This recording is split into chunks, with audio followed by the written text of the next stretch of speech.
Women special week में आज की कहानी है लीला की। आप बोलेंगे कौन लीला?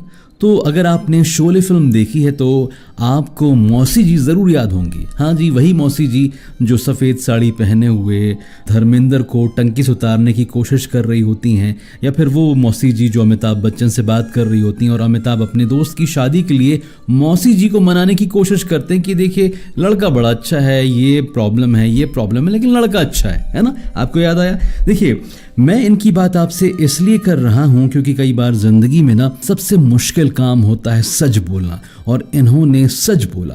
भले ही दुनिया इनके खिलाफ थी, लोग इनके खिलाफ थे, लेकिन ये कभी चुप नहीं रही। देखिए, लीला मिश्रा का जन्म 1918 में उत्तर प्रदेश के गाजीपुर में एक जमींदार घराने में हुआ था, और बचपन से ही फिल्में देखने का इन्हें बेहद शौक था। और आप जानते हैं यही शौक आगे चलकर फिल्मों में काम करने की हद तक जा पहुंचा।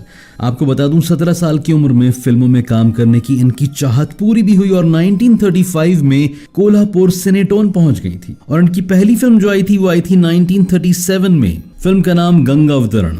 इस फिल्म में थे दादा फाल्के साहब। लेकिन हाँ, लीला जी इस फिल्म में एज अ लीड एक्ट्रेस नहीं थी, लेकिन फिल्म की शुरुआत तो हो गई थी। दोस्तों, आप जानते हैं लीला मिश्रा का स्वभाव शुरू से ही खरा खरा कहने वाला था, मतलब सच को सच और झूठ को झूठ।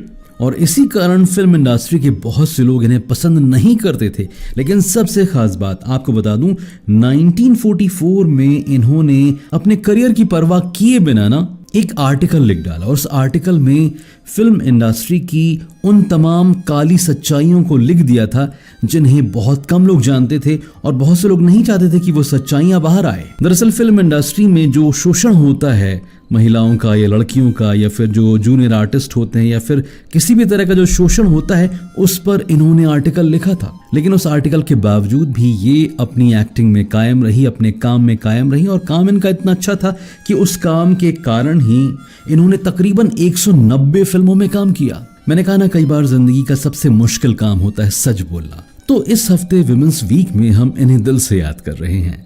फिलहाल आज के लिए इतना ही। This is RJ John signing of.